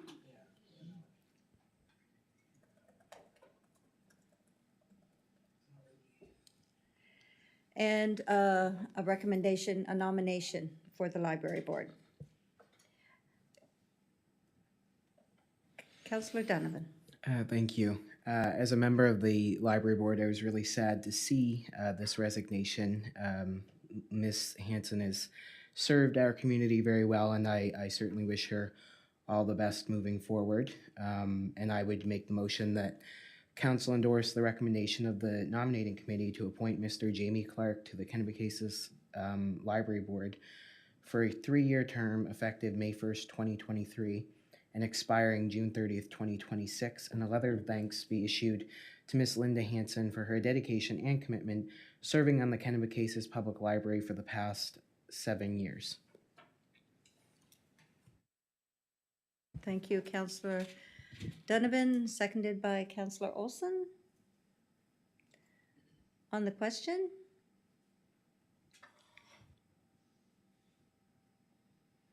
Please vote now.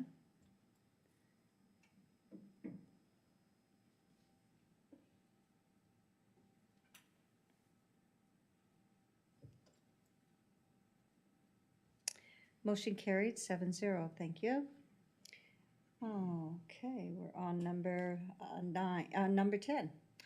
Proposed bylaw A. Does anyone have a? Okay, Councillor Bigger, please. Yeah, I was prepared to make a motion, first reading be given to proposed procedural bylaw number 064.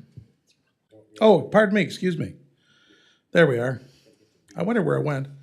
I'm prepared to make the motion for first reading. If you'd like me to, or I guess we're into, I'm really screwing this up. We're into third reading. Shall I read the motion?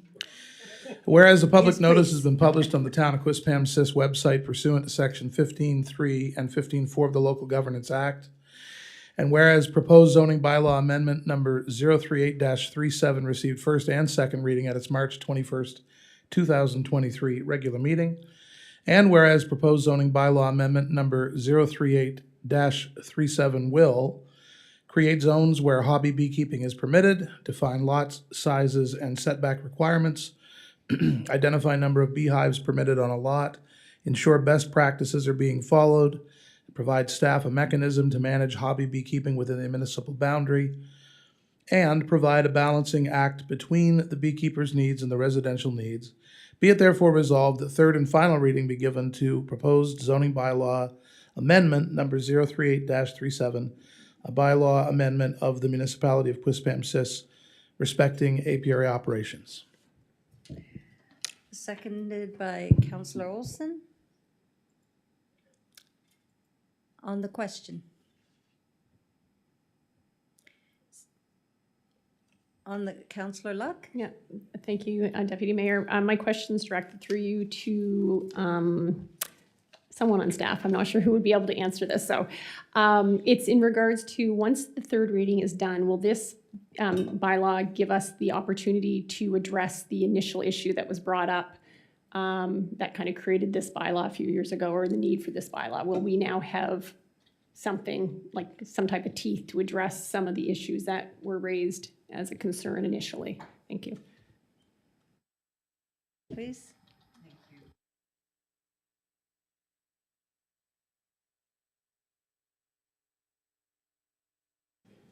Thank you, Deputy Mayor, and through you.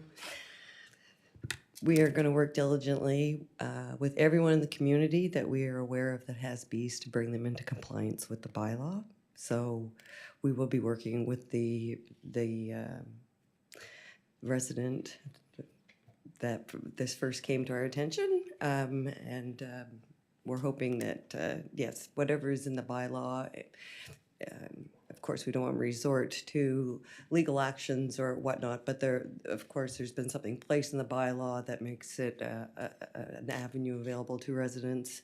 So we want to bring all people into compliance with the bylaw, hoping that will solve all of the issues, and knowing that if we have to, we also have that little section in there regarding nuisance. Thank you. Councillor Luck, follow-up? Are you good? Okay, thank you. Seeing there's no more questions, please vote now.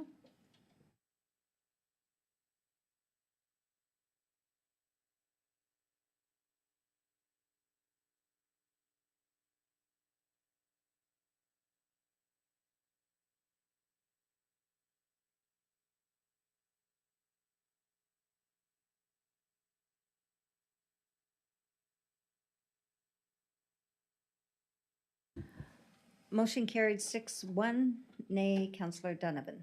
Thank you. Moving on to item 10B, proposed bylaw, procedural bylaw number 064. So before us, we have a draft copy of the procedural bylaw for council, and we can entertain discussions on this draft bylaw now. First in queue is Councillor Miller. Oops, sorry, Deputy Mayor, I was going to do first reading. Please, go ahead. And then on the question, I guess. On the yes. First reading be given to proposed procedural bylaw number 064. Seconded by Councillor Thompson. Thank you. On the question. Just on the question. Yep. Councillor Olson. Thank you, Deputy Mayor. Just on the question, there's going to be more time to take a look at the third and final reading of this, because I'd still like to go over it a little bit more in depth. So I will vote for the first and second reading, but understanding that at a future meeting, we'll be looking at the final revision of the draft for final statements. So thank you. Okay. Next in queue, Councillor Luck. Thank you, Deputy Mayor. Unlike Councillor Olson, I'm going to make a few comments today, just so we have some. So first of all, thank you. I am finding that highlighting some of the changes is really helpful to see what's been added and what's been taken out. So I appreciate that. I guess one comment I had is the last council meeting, we had a presentation about operational plans, and one of the plans is for some additional training around Robert's rules, et cetera, for council within the next few months. And I guess to Councillor Olson's point, I think there'd be some value in waiting for the third reading until we have that educational session, because there might be some other things that come up that we may want to incorporate into the procedural bylaw. And then two things that I would like to see that I think would be very helpful in a procedural bylaw, because this bylaw really is to help us be more efficient as council and kind of know what to do. One would be something, and I did kind of do a bit of homework around what other municipalities have in their bylaws, but something around presenting motions, because I know we want to have a motion on the floor, But when, right now, over my 2 years of experience, there doesn't seem to be consistency on, kind of how that is done in terms of, and I think also the AV system sometimes creates the challenge because you lose the mic and then you have to get back in the queue. So again, if we had something in the procedural bylaw to help with, presenting a motion, because sometimes when you're bringing a motion to council, you need to also, share the rationale for the motion. So if there is just even a small little section to kind of state what that looks like I think would be really helpful.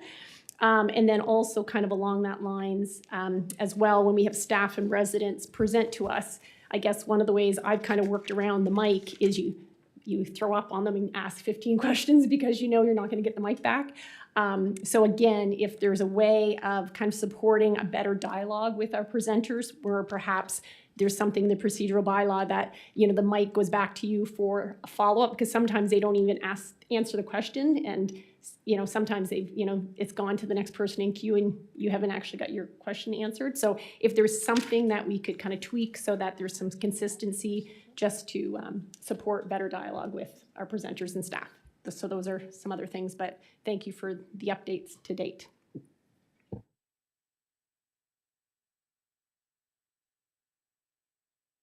I'd like to remove myself from the chair and Councillor Thompson take my place. I guess I have a few questions about the procedural bylaw. First of all, it is a draft, so that's a good thing. I don't know if we have to do first and second reading or if we can just edit the draft, which might be easier. But there's a few one is the number of virtual meetings that it's actually going down. It was 4.75, and the provincial government has taken that 25% out of the community or out of the Local Governments Act. So it's up to the municipalities. So we're actually going down instead of going up. I would recommend that we see an increase. That would be one of my suggestions.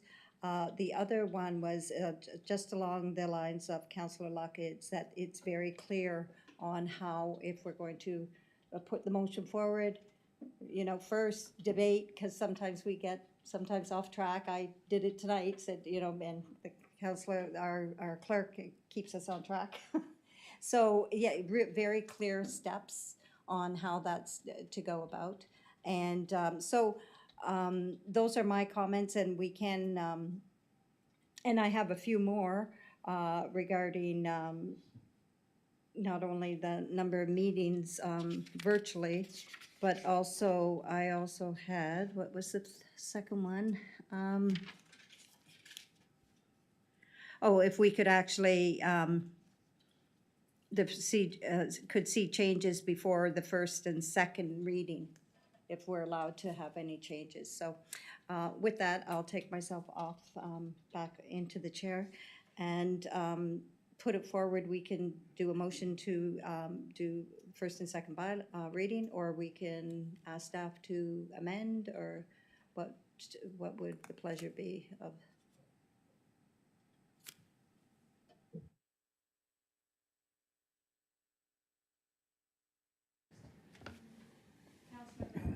Thank you, Deputy Mayor. And I guess to add to that, I'm okay just doing the first reading as well.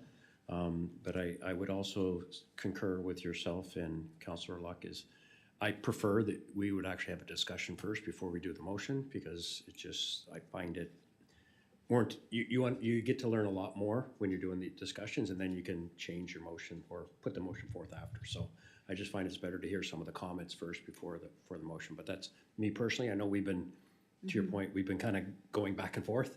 So, but whatever we end up is fine. I would prefer the other way, but that's just me. Thanks. Thank you, Councillor Luck. Next in queue is Councillor Olson. Thank you, Deputy Mayor. I'm just not sure of Councillor Miller's latest comments, because I've understood at times that they want the motion to be formally placed in the queue, and then you respond to what you're really looking at. So a lot of times they want a motion and then they want a seconder, so that it's a legitimate discussion that takes place. So, and that's why I'm thinking about Robert's Rules of Order just to make sure that, that we're doing it properly that way. So that's what I'm getting at, just a sort of a general review and you know, yeah. So, you know, the virtual meeting concept, I don't know why there's limitations on it anyway.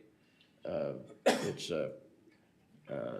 you know, it's a person, an individual can have certain things that come to, that he or she has to deal with that is out of their reach.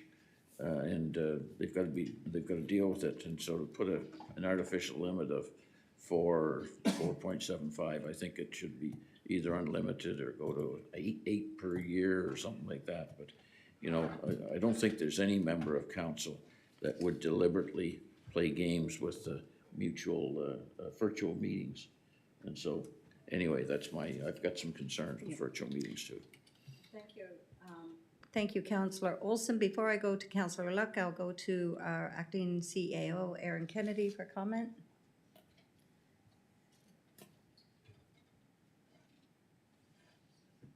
You should be on. Turned it.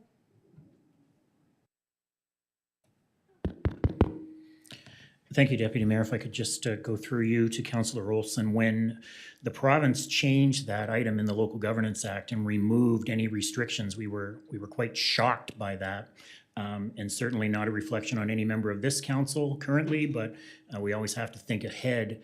And if there were no limitations to the virtual meeting, conceivably, you could have a councillor come here the first meeting after the election in 2026, get sworn in, and we may never see that person again for the next 4 years, and there'd be nothing we could do about it, which is certainly not good governance. So again, that's a rather harsh hypothetical situation, but again, when we're looking at procedural bylaws and trying to ensure that we look at some worst case scenarios, that would be a worst case scenario, but that would leave council, you know, basically having to deal with a hybrid meeting for every meeting. So that was the reason that we decided to come up with a number. There was discussion with the mayor and the deputy mayor and the clerk and myself. From a staff perspective, we don't really care what the number is, but we think it's definitely prudent to have a number limiting those virtual meetings for sure. Thank you, Mr. Kennedy. Next, Councillor Donovan, please. Thank you. Just to sort of touch on what other people have said, I do think a little more consistency and maybe learning of Robert's Rules and Procedures would be, you know, helpful for all of us, especially around questions. You know, sometimes when we have presentations and we ask questions, some of us get 2 questions, and then some of us get 3 to 4 questions, and then it kind of goes around the table, and then you might not get chosen to speak again. But technically, you know, as it stands right now, every member has 15 minutes, but I don't ever, in my own personal view, I don't ever feel like that is how it actually plays out.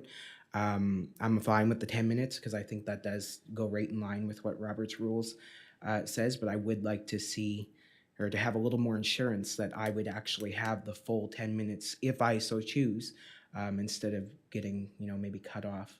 But that's just my own opinion, so thank you. Thank you, Councillor Donovan. Councillor Luck. Thank you, Deputy Mayor. So I guess just to comment, so I think there's a bit of consensus, but I'm okay with making the first motion. I think maybe we should hold off on the second reading of the motion. And again, I would reiterate that I believe that we're planning on doing the Robert's Rules kind of a training over the next few months. And I think just by the sounds of it, there'd be some real good value in potentially taking it offline and having some discussion before the second reading comes back with feedback on what would work best for council. So I don't know if we need to make a motion on that or we can just do the first reading, but I didn't know if there should be a motion about waiting until after the training. Yeah. The training's not booked yet, so there's no rush for this motion. I mean, we can have this discussion tonight, leave it, bring it back after our training, and staff has had an opportunity to hear the discussion tonight and concerns, and so either way, we can. Would you like to, Councillor Olson, maybe do you want to take your motion off the floor and we'll just have this as a discussion purpose? Not my motion. Oh. You can do first reading. Or we can do first reading, okay. Okay, and I had a seconder? Councillor Thompson. Good, and staff have our comments. Please vote now.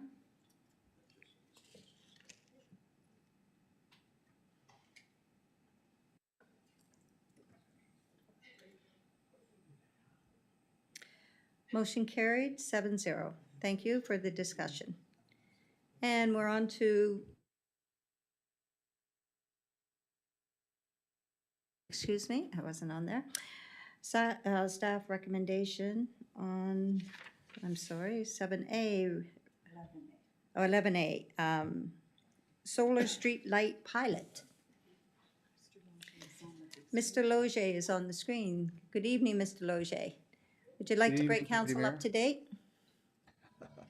Thank you very much. As council will recall, we've had some issues with the decorative streetlights in some of the properties that are rear serviced or they have rear lot easements.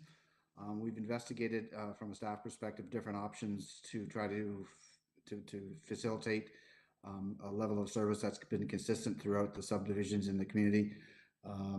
We found a supplier that actually has a product that we can trial, and if we choose to expand the trial, they actually have a control network that we can use then to control these traffic light or the solar lights on a wider scale.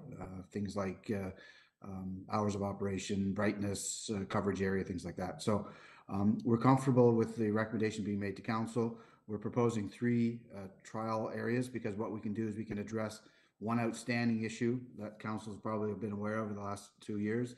And we'll also be able to trial a new location where there is no current solar light and have a third light for another subdivision for a similar application. It is in excess of our current budget, which is why we're coming to council this evening as part of the financial awareness so that council's up to date on how we're spending that street light budget. Normally we have about $12,000, which is for new lights, repairs, initiatives like this. This is actually in excess of that budget. And we just wanted to bring it to council this evening for their information and approval.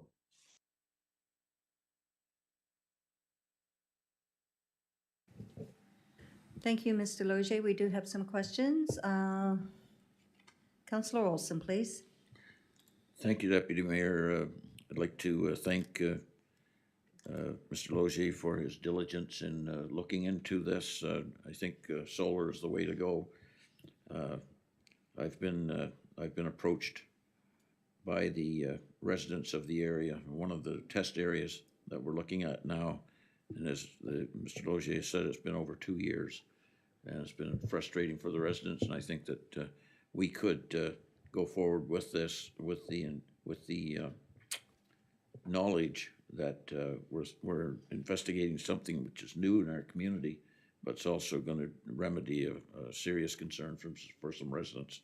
So thank you very much for this, and I'm prepared to make a motion that that's recommended that council authorize staff to proceed with the purchase of 3 solar lights and control modules from Fawn Roche Lighting for the price of $18,212 US, Canada $24,365, and the town staff be directed to commence the project upon light delivery and keep council advised of project results.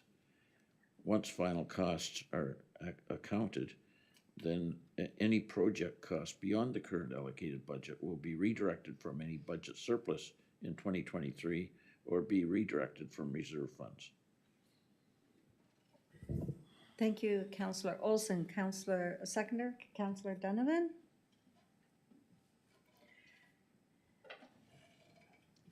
So we have a motion on the floor on the question. On the question.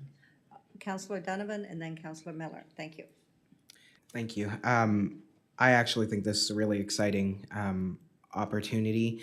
You know, it may be over budget a little bit, but if it's going to cost us $21,000 to fix one light, and for $24,000 we can get 3 lights, then I think that option sounds a little bit better. The question I have, just a general curiosity, it might have already been stated, but by changing out the MB Power light with the solar light, what might the cost savings be, like power-wise, for us for the year, if that makes any sense? Through you, Deputy Mayor, that does make a lot of sense. For the new installations, obviously there wouldn't be any, for the new installations, there obviously wouldn't be any savings because we haven't had a cost incurred for those. The treasurer can likely advise us what our annual cost is on a per light basis. And in this particular location, that is the inherent saving that you'll see over time.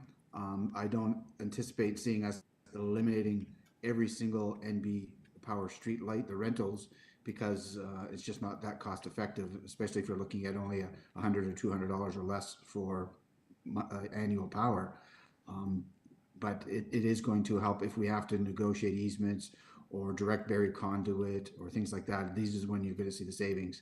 So, and I'll defer to the treasurer for the annual cost estimates on each individual street light. Thank you, Mr. Loger. Ms. Brandon?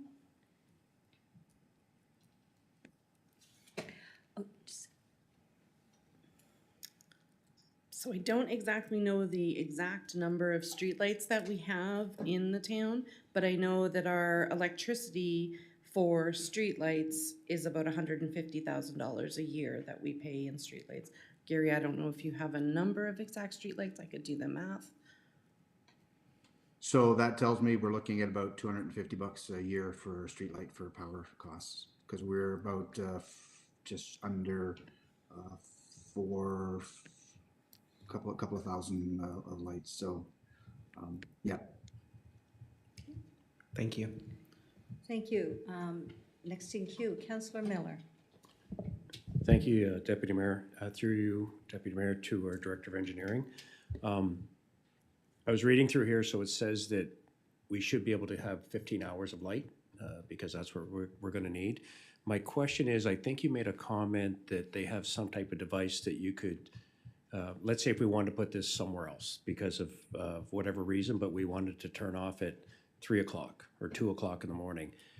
Will we have the capability of this to do this as well on these ones, or is that a future enhancement?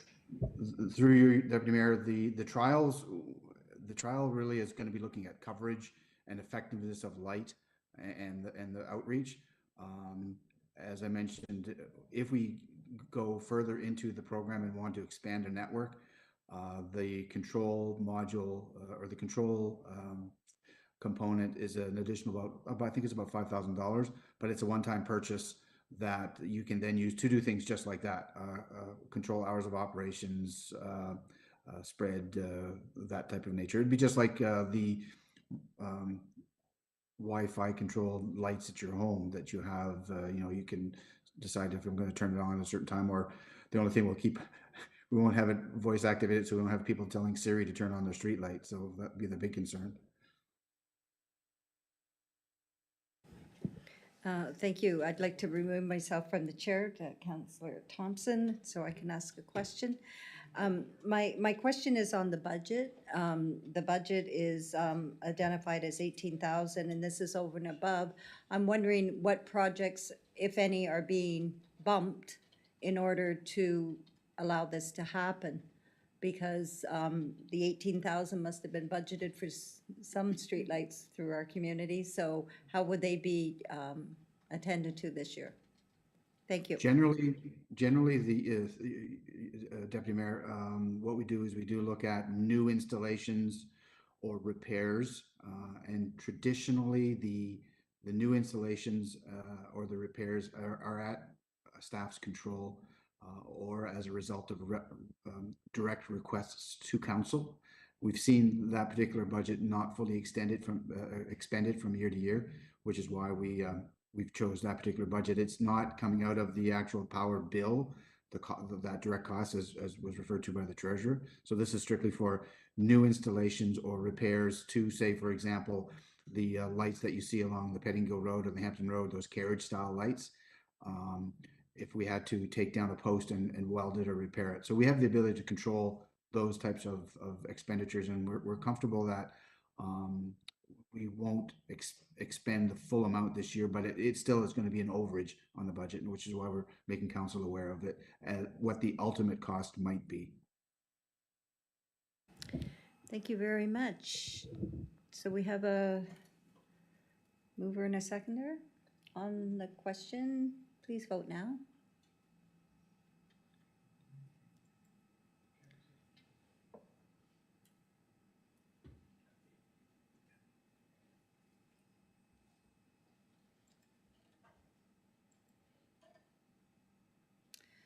Motion carried 7-0. Thank you, Mr. Loger. Number 12, reports.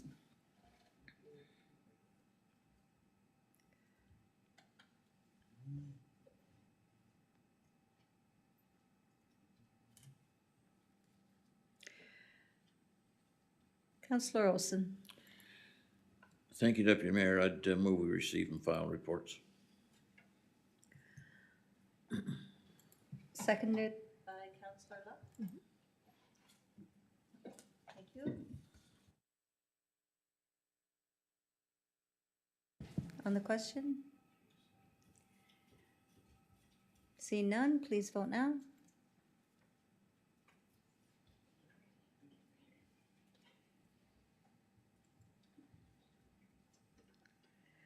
Motion carried 7-0. Business arising from Committee of the Whole, there is none. Number 14, adjournment. Moved by Councillor Olson, seconded by Councillor Thompson. On the question.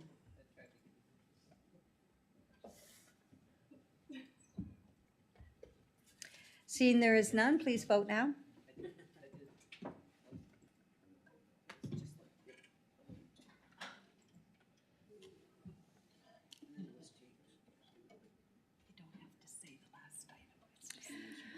I'd like to thank council for your deliberations tonight, and I'd like to thank staff for all your assistance. Have a great night. Bye-bye.